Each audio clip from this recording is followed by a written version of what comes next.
it chapter by chapter, one bite at a time. So many adventures and mountains we can climb. Take it word for word, line by line, one bite at a time.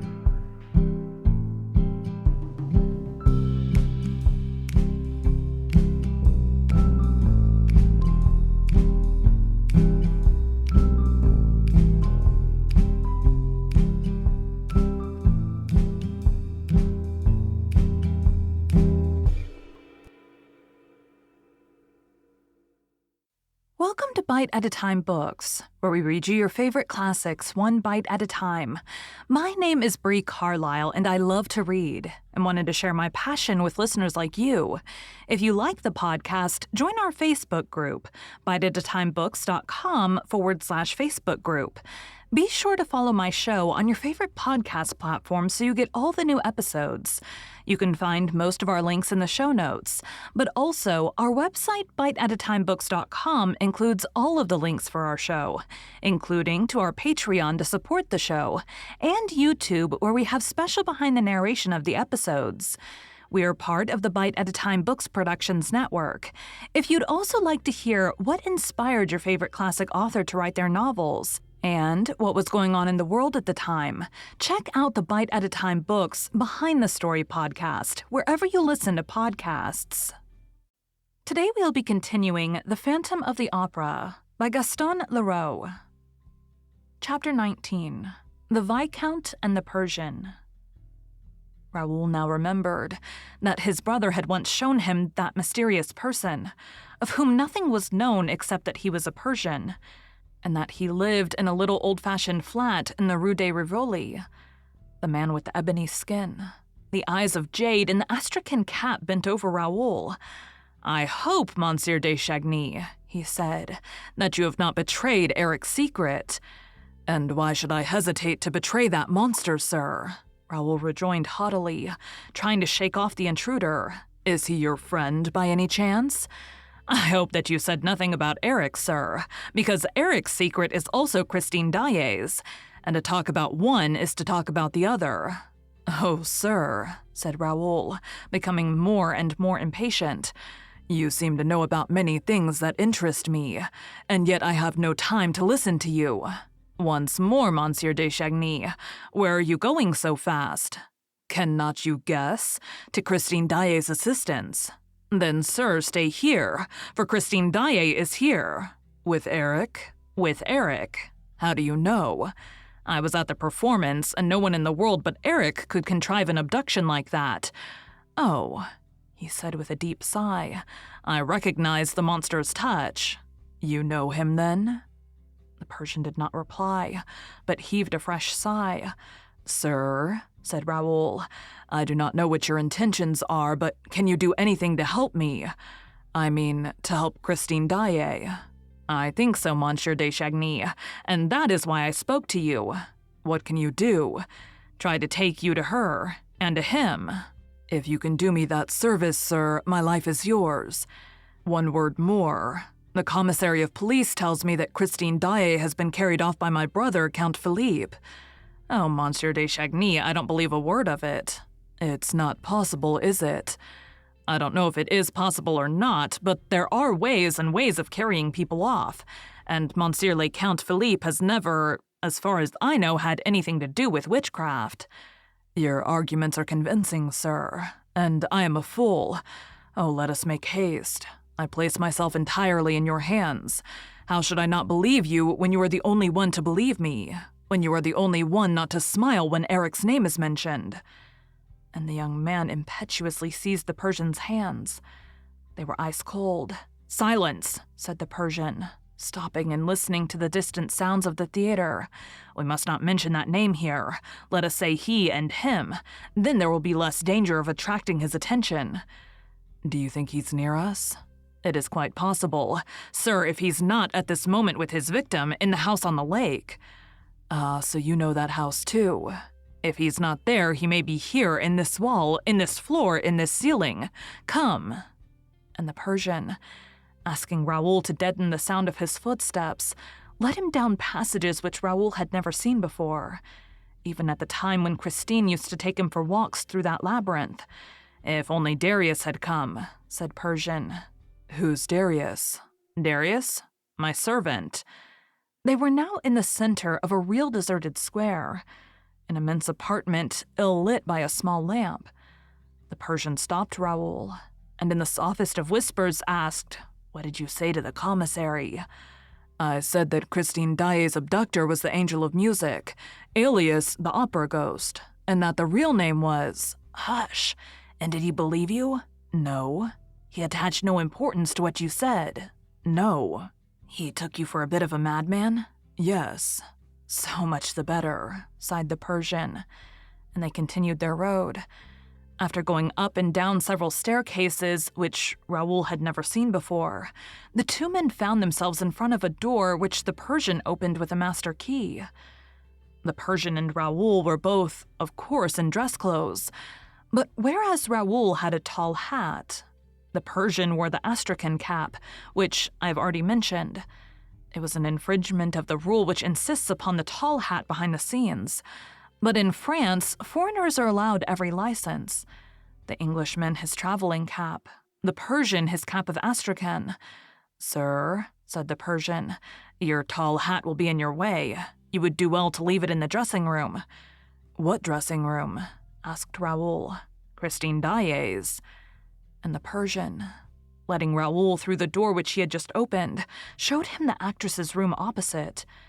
They were at the end of the passage, the whole length of which Raoul had been accustomed to traverse before knocking at Christine's door. "How well you know the opera, sir." "Not so well as he does," said the Persian modestly, and he pushed the young man into Christine's dressing room, which was as Raoul had left it a few minutes earlier. Closing the door, the Persian went to a very thin partition that separated the dressing room from a big lumber room next to it. He listened and then coughed loudly. There was a sound of someone stirring in the lumber room, and a few seconds later a finger tapped at the door. "Come in," said the Persian. A man entered, also wearing an astrakhan cap and dressed in a long overcoat. He bowed and took a richly carved case from under his coat, put it on the dressing table, bowed once again and went to the door. "Did no one see you come in, Darius?" "No, master."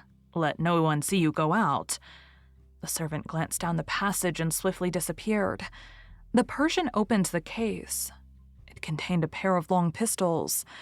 "When Christine Daae was carried off, sir, I sent word to my servant to bring me these pistols. I've had them a long time, and they can be relied upon." "Do you mean to fight a duel?" asked the young man. "It will certainly be a duel which we shall have to fight," said the other, examining the priming of his pistols. "And what a duel!" Handing one of the pistols to Raoul, he added, "In this duel, we shall be 2-1, but you must be prepared for everything, for we shall be fighting the most terrible adversary that you can imagine. But you love Christine Daae, do you not?" "I worship the ground she stands on. But you, sir, who do not love her, tell me why I find you ready to risk your life for her. You must certainly hate Eric."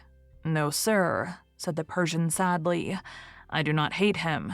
If I hated him, he would long ago have ceased doing harm." "Has he done you harm?" "I've forgiven him the harm which he's done me." "I do not understand you. You treat him as a monster. You speak of his crime, he's done you harm, and I find you in the same inexplicable pity that drove me to despair when I saw it in Christine." The Persian did not reply.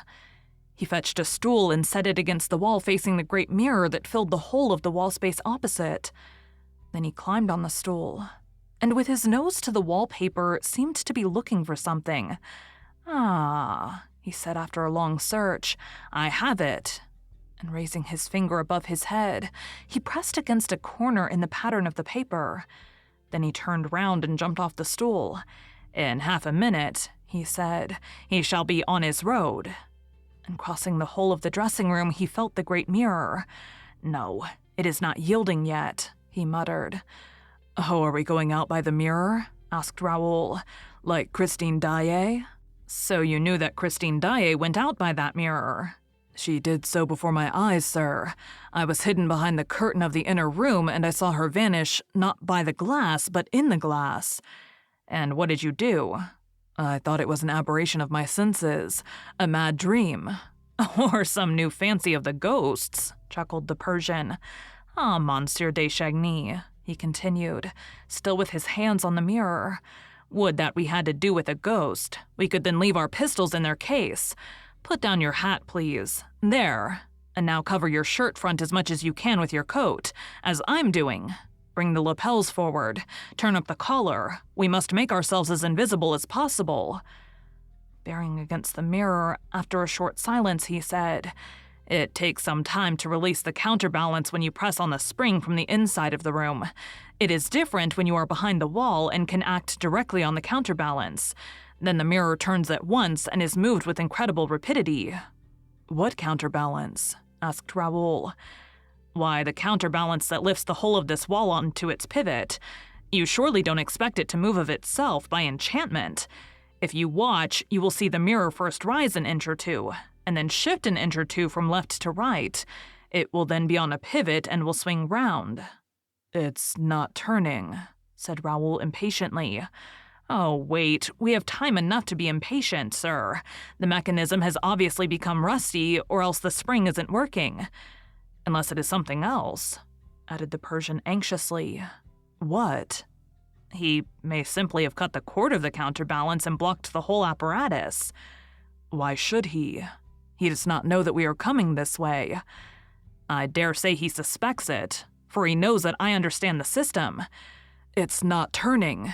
And Christine, sir, Christine, the Persian said coldly.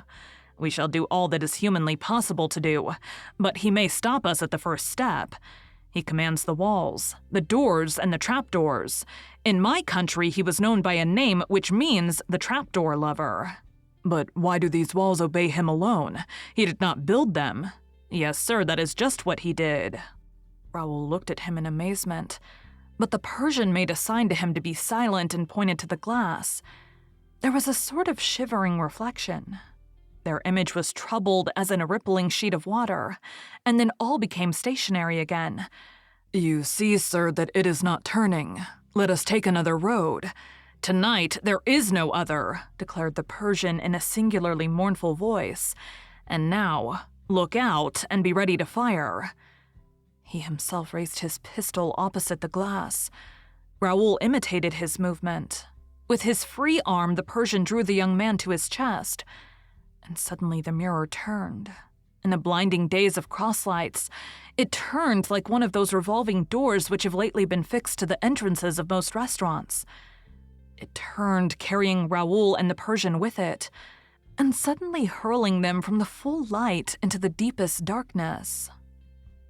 Thank you for joining Bite at a Time Books today, while we read a bite of one of your favorite classics. Again, my name is Brie Carlisle, and I hope you come back tomorrow for the next bite of The Phantom of the Opera.